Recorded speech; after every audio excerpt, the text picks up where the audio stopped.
y con frecuencia hacen como complicación síndrome de vena cava superior, que ya veremos cómo manejamos. Y la L3 está en menores de 12 años sin predominio de género, es la menos frecuente, pero sí es muy mal pronóstico. El recambio celular es muy rápido, por eso la infiltración de los diferentes órganos también es muy rápida en el momento del diagnóstico, pues ya está todo con infiltración. Pero afortunadamente pues es la que vemos con menor frecuencia. Lógicamente hay muchas cosas que se parecen a lo que vimos clínicamente. Entonces hay que hacer diagnóstico diferencial con la reumatoidea juvenil, que ya muy ampliamente se lo mostraron sus compañeros, ¿cierto? Diferencial. Y este diagnóstico fue año y medio después, ¿cierto? Año y medio después. Hasta el mejor reumatólogo se le puede pasar cosas parecidas. Con fiebre reumática, con infección por el virus del Epstein-Barr, que es frecuente en la infancia y da también adenomegalia, fiebre, hepatomegalia, esplenomegalia, dolor óseo, dolor articular, entonces clínicamente se puede confundir.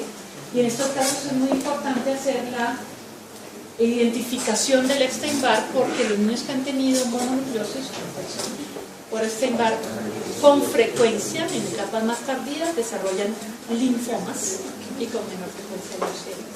Entonces el seguimiento de estos niños es a largo plazo. PTI, anemia plástica son otros diagnósticos diferenciales. Tosferina, que la están viendo ahorita, sé que muchos han visto infección por bordetela recientemente, porque está en pico epidemiológico.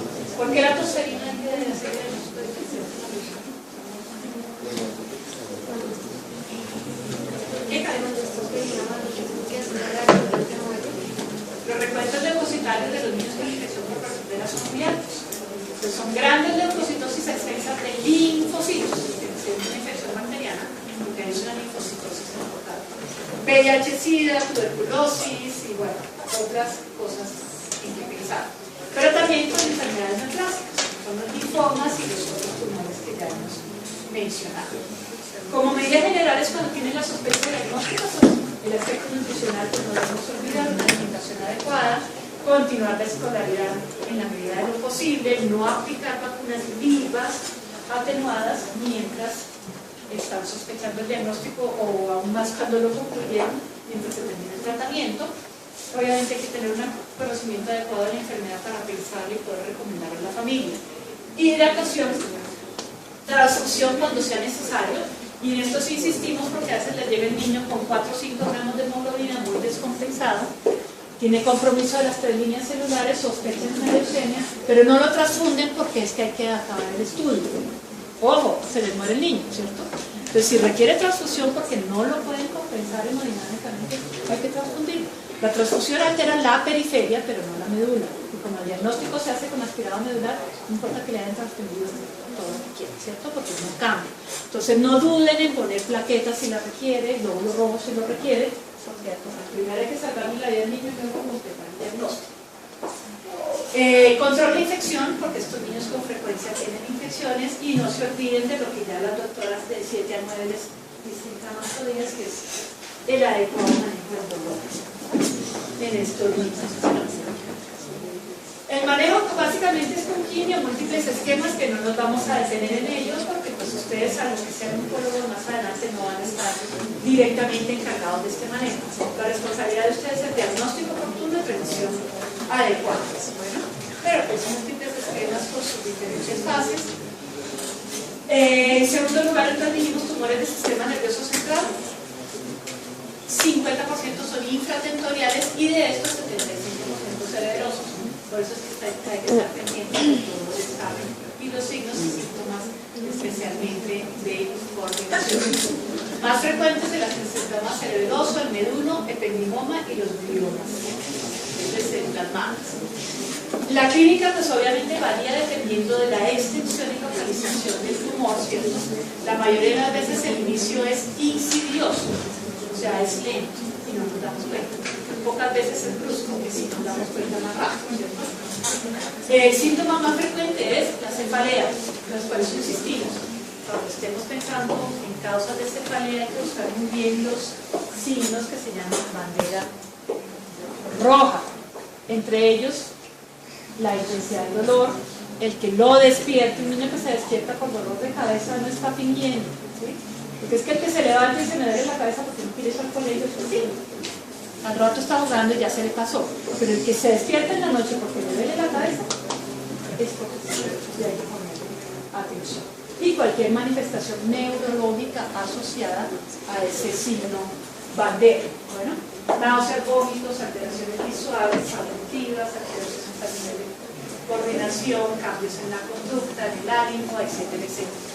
Las convulsiones, que profundizaremos en ello dentro de 15 años, pues hay que ponerles cuidado también, ¿cierto? No todas las convulsiones son febriles, y aunque las sean, pues si hay otros signos y síntomas asociados, hay que pensar un poquito más allá. Bueno, entonces, el meduloblastoma es uno de los más frecuentes, en promedio 5 o 6 años, o sea, de escolares, es originario en cerebro, pero se disemina muy rápidamente en todo el neuroeje. Sin embargo, si cuando se hace el diagnóstico en forma oportuna se hace una resección importante, pues el pronóstico mejora, ¿cierto? Generalmente es quirúrgico y se complementa el tratamiento con radio y quimioterapia. Es una lesión completamente central, a diferencia de otros que vamos a ver. La lesión ocupa claramente la línea media. El astrocitoma es más lateral, porque depende de un hemisferio cerebroso, algunas veces equilateral, pero la diferencia entonces es que es más lateral. El 90% son de bajo grado de malignidad, o sea, de buen pronóstico. Manifiestan lo mismo, cefalea, vómito, ataques aquí, sobre el manejo de resección y complementaria a la quimio. Los linfomas, que son el tercer lugar después de los del sistema nervioso central, pueden ser originarios en un ganglio linfático, por eso es que hay que hacerle seguimiento a una dermatología que cambia su aspecto, tamaño, consistencia, etc. Pero con frecuencia los vemos en otros órganos, como puede ser en el timo, en el vaso, en las amígdalas, y yo creo que esto ya lo han visto ustedes en otorrino, cuando vean una hipertrofia de amígdalas asimétrica, una amígdala mucho más grande que otra, sí, es una infección linfática. De hecho, es situación de amigdalitis. Hay las variedades en los niños, en no Hodgkin, vamos a detenernos un poquito en ellos dos. El linfoma no Hodgkin es mayor en hombres, como casi todas las lesiones neoclásicas, es de escolares, 7 a 11 años. La gran mayoría son altamente agresivos y malignos. Producen metástasis a distancia. El 50% de ellos son de células T, con una incidencia de hasta 16 por cada 100.000 habitantes.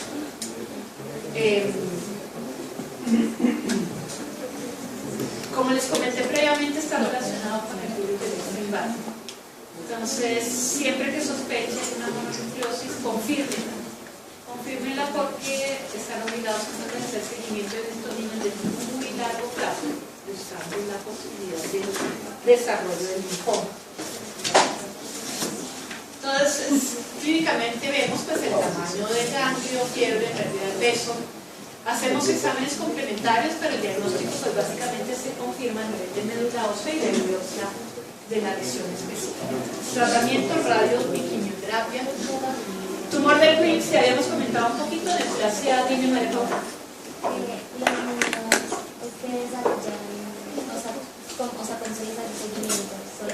Paula. Coadremático y seguimiento clínico de búsqueda de ganglios, de parto y espinacidad.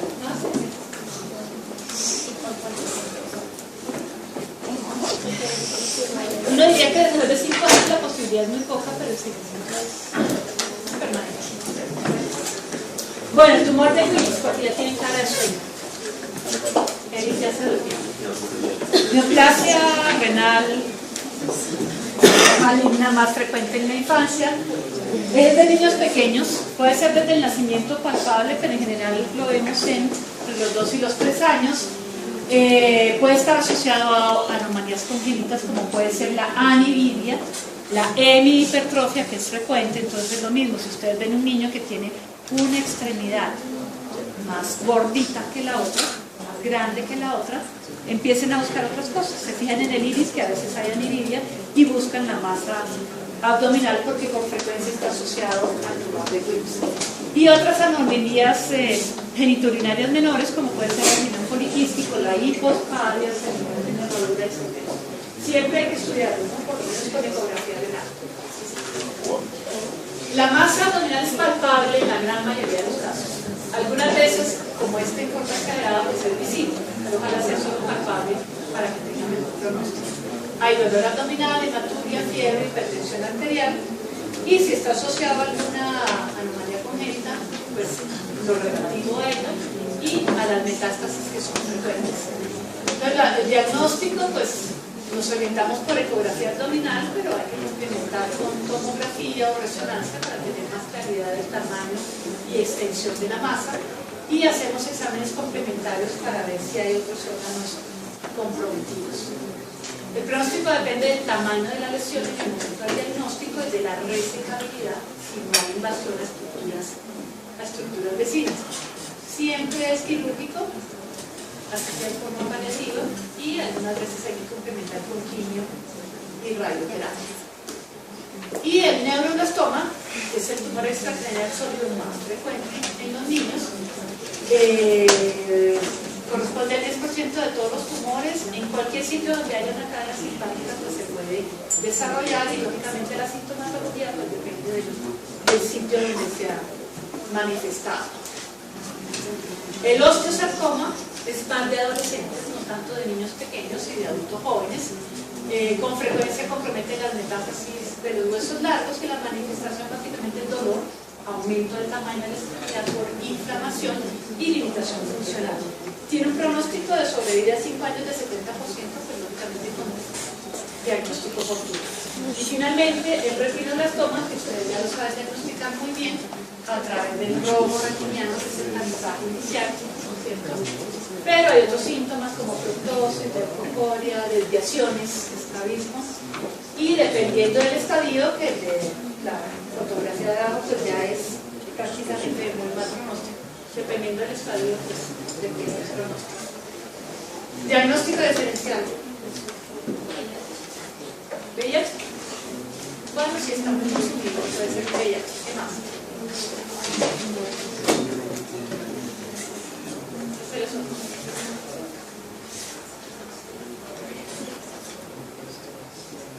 ¿Tiene un ojito ahí como Facebook?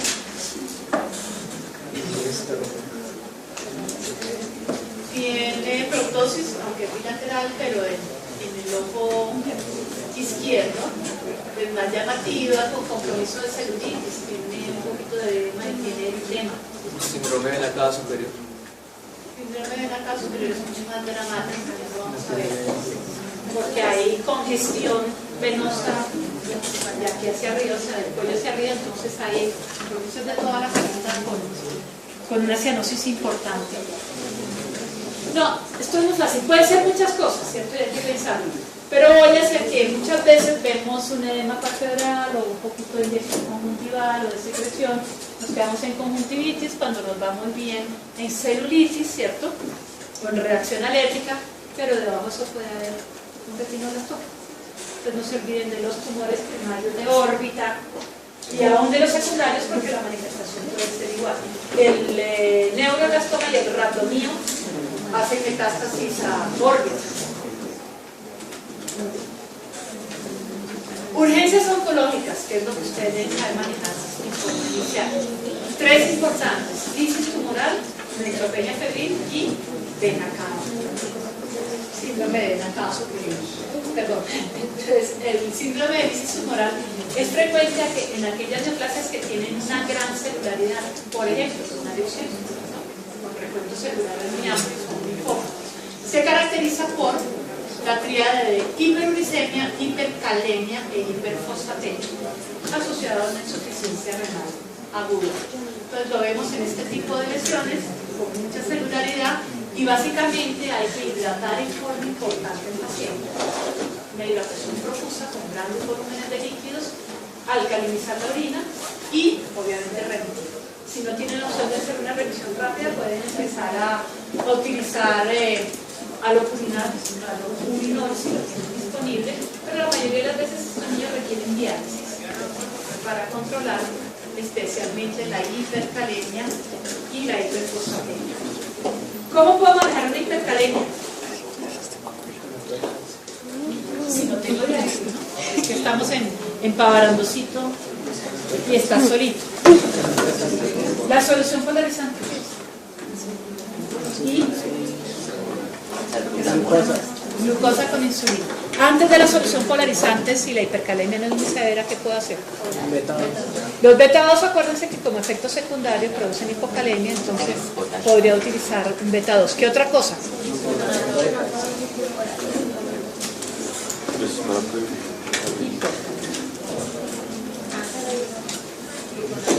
¿Gluco qué? ¿Gluconato de quién? Ah, de calcio. ¿Qué más? No, de potasio. Porque lo que tiene es un hipercalemia. Gluconato de calcio. ¿Qué otra cosa podemos utilizar para alcalinizar? ¿Es qué? ¿El bicarb qué? Entonces los pasos en una hipercalemia: primero, beta-2, que es muy leve; segundo, gluconato de calcio; tercero, bicarbonato; cuarto, solución polarizante; quinto, antes de la diálisis. ¿Alguna vez oyeron hablar de las resinas de intercambio iónico del Cayenne? Lo digo porque es que hay una hipercalemia y ustedes a veces están en Pavarandocito y no tienen una diálisis. Y hay que hacer cositas antes de remitir al paciente. Entonces lo nebulizo con beta-2, le pongo una dosis de calcio de gluconato, que es de cuánto. ¿Cómo viene el gluconato de calcio? Las ampollas. 10 centímetros, sí, pero ¿qué concentración? No, el 10%. Eso quiere decir que son 100 miligramos en cada centímetro. ¿Cuál es la dosis de gluconato de calcio? Es muy fácil. 100 miligramos por kilo, o sea, un cc por kilo. ¿Sí? Bicarbonato, ¿cómo viene el bicarbonato? Entonces se van a ir mañana los carros de paro de sus sitios de práctica, ¿cierto? Y van a ver. Ustedes van a hacer el rural dentro de un mes, después, 2 años. Entonces tienen que saber con qué medicamentos cuentan y cómo utilizarlos. Bicarbonato de sodio, entonces la dosis es cuánto, 1 o 2 miliequivalentes por kilo. ¿Cómo viene? Por 60. Bueno, muy bien.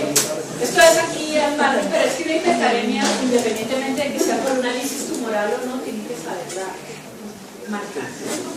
Obviamente estos niños terminan en diálisis, pero ustedes tienen que hacer el manejo inicial. La otra, ahora sí, para complacerlos, claro, era el síndrome de vena cava superior. Generalmente se da cuando hay una mesa media espinal que compromete la tráquea y la vena superior. Produce una obstrucción aguda. Se ve en los grandes linfomas, en el neuroblastoma y en algunos sarcomas, y básicamente es un cuadro súbito de tos, dificultad respiratoria e inflamación de toda la cabeza, desde el cuello hacia arriba, por la compresión venosa. Esto es una verdadera urgencia, ¿sí? El manejo es con radioterapia, pero mientras ustedes remiten al paciente, la mayoría de los tumores que la producen son córticosensibles. Entonces lo que pueden hacer es un manejo con pulsos de metilprednisolona, que son megadosis, o sea, dosis de 30 miligramos por kilo de metilprednisolona. La ponen para lograr una reducción del tamaño de la masa y que el paciente pueda respirar. Obviamente hay que hacer el manejo de la vía aérea si lo requiere con intubación y referirlo para radioterapia. Y la otra urgencia que de pronto van a ver es la neutropenia febril. ¿Cuándo hablamos de neutropenia? Menor de 1500 y absoluta profunda menor de 100, absoluta menor de 500. Entonces es la presencia de repuestos de autocitario por debajo de 500 asociado a fiebre, temperatura por encima de 38,5. ¿Por qué hay que tenerlo en cuenta? Porque el riesgo de una infección bacteriana severa, mortal, bueno, bacteriana y no bacteriana, es muy alto. Entonces, obviamente hay que estudiar el foco infeccioso, si no es evidente, hay que cultivar todo lo que puedan cultivar, hemocultivos, urocultivos, si hay alguna secreción visible, hacer cultivo de la misma, Y pues estamos autorizados, si lo tenemos un poco evidente, a empezar antibióticos de amplio espectro, incluso en algunos casos asociado a algún antimicótico